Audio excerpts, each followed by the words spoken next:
Hello and welcome to Shaka Extra Time. I am Paul Ndiho. Joining me on set live is Shaka Sali himself, aka the Kabale Kid. Hello, Shaka. Hello, Paul. How are you? Hugely terrific. Good. I'm hugely terrific as well. Is it because someone in Nyakajeme did this right political thing for you? We'll get to that in a minute, but before we get there, let's welcome all our Facebook followers watching us from all over the world. Shaka Extra Time is a place where you get to talk to Shaka himself and ask some serious questions about politics or any subject that you want to talk about today. But before we start, let's maybe start in Singapore. The U.S. President Donald Trump and his counterpart, the North Korean leader, Kim Jong-un, just concluded their historic meeting. Let's get your assessment so far. Very, very historic indeed, because let's face it, the two principals came out actually showing that they had developed a chemistry. They had developed a chemistry to such an extent that I last watched President Trump talking about how Kim trusts him and he trusts him. So it looks like they're onto something, because let's face it, Paul, this is the first time that the leaders of these two respective countries have actually met since the early 1950s. There had not even been a telephone call between Washington and Pyongyang. This time, they finally met one-on-one, seem to have liked each other, and guess what? They obviously met in a country that not many decades ago was a developing third world country, the city-state of Singapore, built, of course, into a first world by Lee Kuan Yew, the great man. How significant is this meeting? When you look at what has been going on over the years, the rhetoric between the two leaders, how significant? I think it is very, very significant in terms of symbolism. Beyond the symbolism, I don't really know what you can say about it, because you pretty much have to be patient and wait to see actually what happens or doesn't happen. Because let's face it, the fact that they were able to meet and talk itself is symbolically huge. I was reading and maybe trying to follow up on what was taking place in Singapore, and one of the I saw a couple critics saying that the agreement that they signed doesn't go so far. It doesn't put like there's no way they are going to implement this, because it's not specific. It doesn't touch certain things. A lot of people are looking for maybe nuclear disarmament or nuclear denuclearization of North Korea. That didn't happen. So perhaps it's something that we have to wait and see. Of course, that's the only thing you have to do, because let's face it, I don't really know why a lot of people expected a lot of things out of this particular first meeting. I think people should always be very, really cautiously optimistic.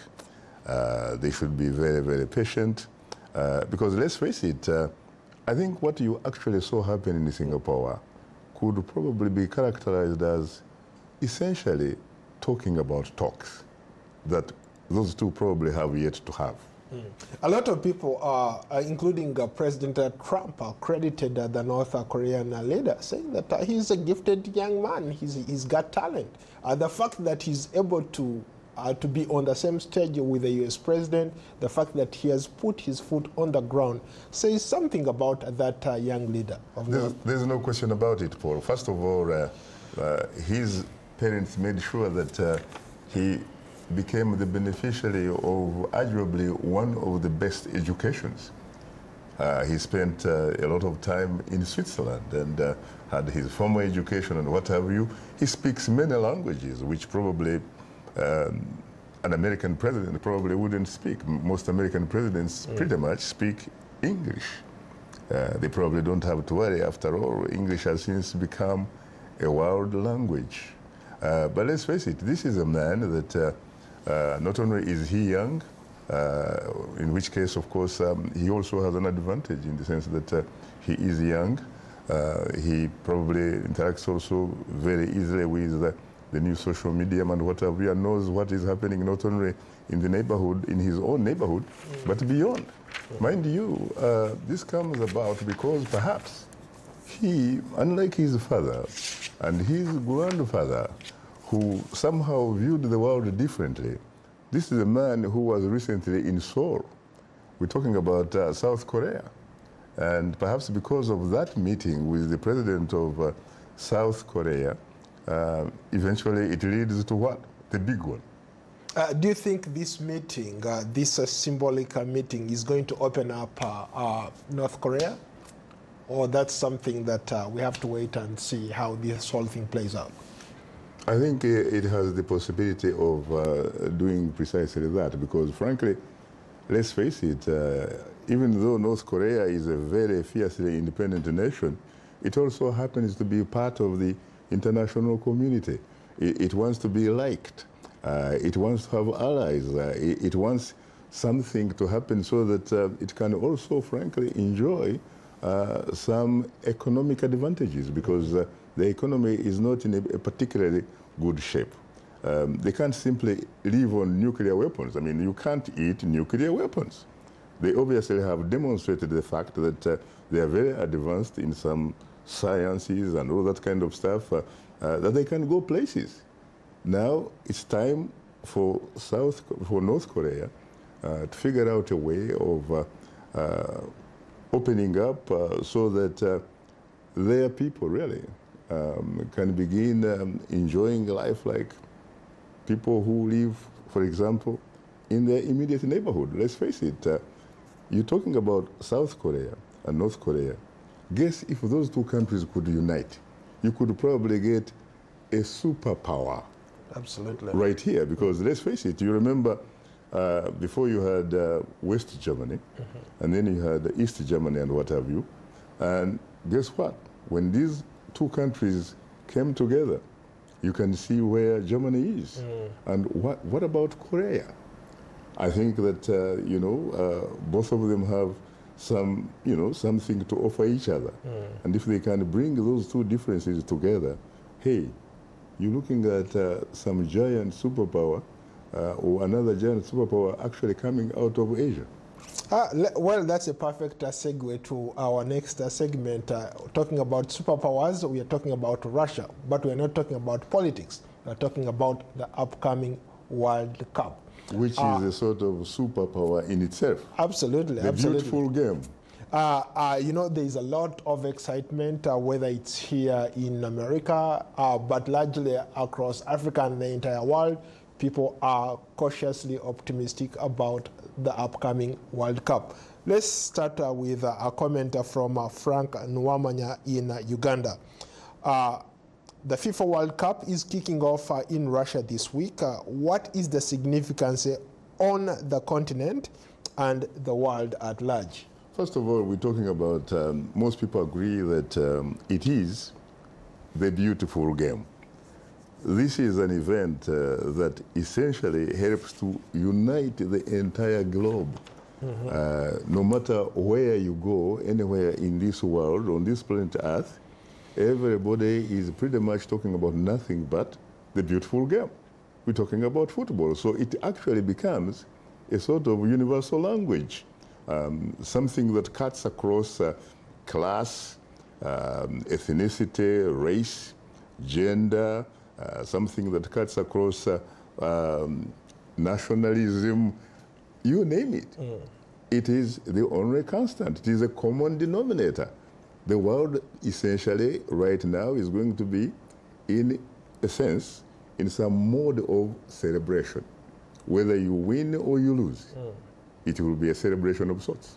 5 African countries are represented. We are talking about Nigeria, Senegal, Egypt, Tunisia, and Morocco. Yes. There is obviously a lot of excitement. If you're from West Africa or Northern Africa, yes, you have to be really, really into this kind of thing. Whether you are from those regions or not, I personally am not from those regions, but I feel the sentiment. I feel like I want to be there.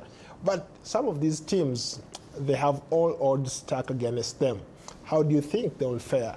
First of all, I beg to differ with you a little bit that if you are from West Africa or from North Africa, you probably have something to celebrate about. But what about if you are from Africa? Because let's face it, these guys, in addition to representing their own countries, are actually representing you and me. That's correct. Representing the entire African continent. That is why they are among the 5. Now, having said that, 3 of them don't look like are in good company. Right. We're talking about 3, Morocco, Nigeria, and Tunisia. They look like they are in what the stereotype would characterize as the group of death. Why do I say that? Egypt, in fact, will be the first African country to appear in the stadium, and comes against Uruguay. Uruguay, of course, a South American country that has, in fact, to his credit, has won World Cup twice, even though this was a very, very long time ago. But you remember, again, what it is largely known for. In the World Cup held in South Africa, remember? Yes. 2010, what did it do to the Black Stars of Ghana? Eliminated them. You remember Suarez? Yes. Yeah, that's the guy. That is Uruguay that is going to meet with Egypt, and this is Friday, June 15th. And then, of course, the following day, you have another team, which is Nigeria. Nigeria this time also meets a very formidable team. We're talking about Croatia, one of the best teams actually in Europe. Absolutely. You know that? And then, of course, the same day, you do have Morocco, which is going to be meeting Iran. That probably would be a fairly good game or balanced game for Morocco. And then you have Senegal, which is going to be meeting Poland. Poland sometimes can be a very tricky football team, and so that is going to be in Group H, and that will be Tuesday, June 19th. And then, of course, you have Tunisia. Tunisia is, of course, in the group of death. And we're talking about Tunisia meeting England. England, by the way, to tell you the truth, is always like an average football team. The only time it has won the whole enchilada is back in 1966. And that game was held in Wembley Stadium, by the way, in the English capital of London itself. Well, Shaka, to be honest with you, I look forward to the opening matches this Thursday. Personally, I love the World Cup. I guess I'll be maybe trying to sneak in when I can to catch some of these games. I don't know how it works because we'll be at work sometimes at very late in the night, but we'll see how it goes. Well, I have to tell you before you really move on that I feel so sad because before I came to the United States many years ago, I used to be a very keen football player and football observer. In fact, I used to be a football or a soccer sycophant. I could probably tell you about the entire first 11 of Brazil, of England, of West Germany at the time when they had Beckenbauer and all that kind of stuff.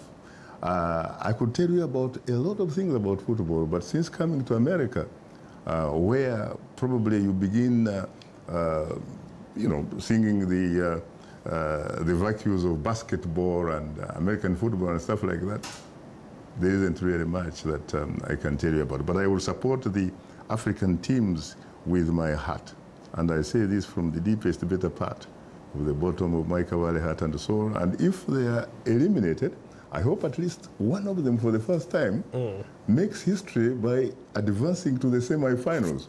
No African team has ever advanced beyond the quarterfinals. And if they're eliminated, then I will probably look at Brazil.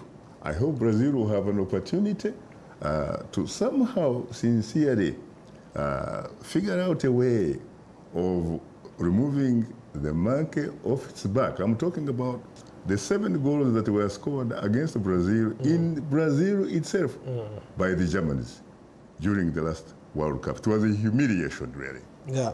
A reminder that you are watching Shaka Extra Time on Facebook Live. And in case you just are joining us today, we are even live on Twitter. So if you want to reach us via Twitter, you can use the hashtag Shaka Extra Time. Shaka, let's maybe move along. Let's talk about something else. Let's talk about Congo, the DRC. There is so much happening in Congo. But more importantly, last week, the former Vice President Jean-Pierre Bemba was acquitted by the appeals court at the International Criminal Court. There's a lot of talk out there that if this guy is released today, if he goes back into Congo, he will become the next president. Your thoughts? He could, of course, but I have to correct something here, Paul. You said the former vice president. You remember, he was not the only vice president. There were 4 vice presidents, correct? Yes. Yeah, so he was one of the former vice presidents. This is a man who arguably, there are a lot of people who actually said he could in fact have legitimately won the election in 2006. And even later, 2006 he could have won, but that he was actually rigged because you know how elections are conducted on the continent. A lot of people call them, in fact, selections, not elections, because there is an African president who at one time said, and this was the former president of Senegal, that how can you, in fact, you are an incumbent president, organize and hold an election that you end up losing. And so this is a man who people suspect, he could have won that election. And the election which came up 2011, you know where he was. By that time, he was in fact in The Hague, in a prison, and still he commanded a lot of following, a lot of support. And as we talk, even though the man has been in the prison for more than 10 years, guess what? A recent public opinion poll in DRC suggested that if he were in fact running, he would end up 3rd. This is a man who has actually been in prison for at least 11 years. So this man, if he is released, and I'm sure he's going to be released anyway, because the only thing remaining is about a charge that he may have interfered with witnesses in terms of evidence and what have you and stuff like that. But that's a lesser charge, though. Yeah, but the maximum charge, in fact, maximum amount that he could actually be locked up happens to be 5 years. And he has already served that. More than 10 years. So I think I could only say that I can see him free tomorrow. And if he is free, he obviously will go to Belgium to join his family, which is right there. And eventually I think he will definitely go back to Kinshasa. And if he goes to Kinshasa, I would frankly want to agree with you that, guess what? He could actually be the next occupant of State House, Kinshasa. So he could be the guy that you and I would go back to Kinshasa actually to interview. Let's go to a Facebook comment from Chinyeri Ezifi. What is the reason that a 3rd-term agenda is so popular among African leaders? Earlier, you and I were talking about in Ethiopia how the current, the new prime minister wants actually that lifted. He wants he wants terms put in place so that the current prime minister or his tenure is affected by those terms, to have a prime minister who is elected by terms. But on the other hand, in Ivory Coast, you have Alassane Ouattara, who is suggesting or implying that he wants to remove term limits. What's up with that? It's very interesting. When we go to Ethiopia, you're looking at Abiy Ahmed, an incredibly politically generous player. Because let's face it, traditionally, there is absolutely no reason, if you are using what they call a parliamentary system, you do not need to have term limits, because you do not have an individual actually running nationally for that particular position. Because to be a prime minister, it is an appointment or an election that you get from a victorious political party which of course is allowed to form a government, or a coalition of political parties which form a government and have to choose among themselves someone that becomes a prime minister, the first among equals, because a prime minister in fact means a big minister, but a minister nonetheless. So he is a very progressive guy, because let's face it, you can see the kind of reforms he's coming up with. You can't believe this man only came in office in April.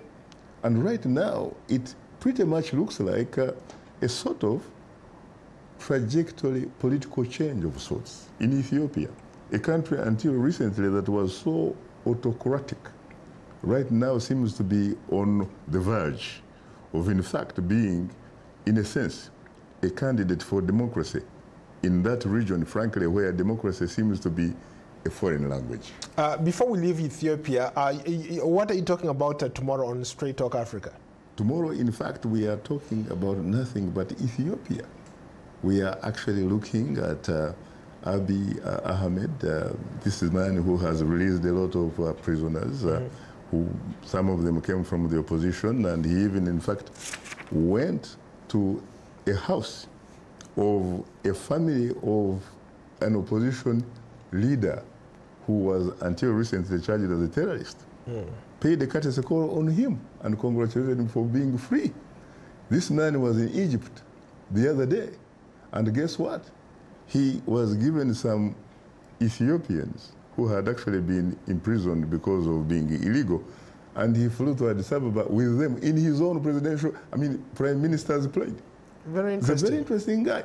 And then, of course, you can talk about a small place called Badme in northern Ethiopia, a territory that was decided by an international tribunal that it belongs to Eritrea. But for the last 18 years, my friend, Ethiopia has refused to deliver. Yeah, it's been the epicenter of... Precisely. And this is a very small place called Badme. Population about 15,000 human beings. My friend, this place killed a combined force of about 70,000 soldiers. Wow. 50,000 from Ethiopia, 20,000 in Eritrea. This man now is saying, come on, man. This piece of land, territory, belongs to Eritrea, because Eritreans are brothers. Even though Eritrea has not, until we came to air, had not officially responded to that gesture. And then, of course, the guy has opened up the kind of political space. He's saying that the people who were regarded as terrorists, as political adversaries or enemies and what have you, are now political competitors. He's inviting all the exiles to come back to Ethiopia so they can help to develop their country. Incredible. Let's cross over to Uganda. Let's go to Don Mokalazi. He says, hello, Shaka. I'm a Ugandan. I'm really feeling sad about our country because higher government officials are killed each and every time. What should we do as citizens to curb this because our government has failed us? You know, I have to say to my brother that what he needs to do, along with his colleagues, they need to organize and mobilize. They need to figure out, to kind of like answer a call, because there is a saying that all of life is action and passion. And to ignore the action and the passion of your time or generation, my brother, is to risk having not really lived at all. The alternative is to occupy space. You're talking about 40 million Ugandans, really. The government we are talking about is headed by General Yoweri Museveni, retired, but certainly not tired. He has a huge army, security forces. I don't think they are beyond 1 million people. I don't think they are beyond even 500,000. And so if you can, in fact, take advantage of at least the document that is called a constitution, that is virtually almost reduced to being a personal manifesto for President Museveni, I think you can use that document because it pretends at least to allow Ugandans to have the freedom of expression, to have the freedom of assembly. In other words, it allows you to organize, to mobilize, so that you can assert your constitutional rights. You have to assert your citizenship. Because right now, I have to say, Ugandans, frankly, they behave and they look like and they live like subjects. But Shaka, let me push back on that. You can have a perfect constitution in place. You can have perfect whatever's safeguards in place. But they are not going to stop insecurity from coming up.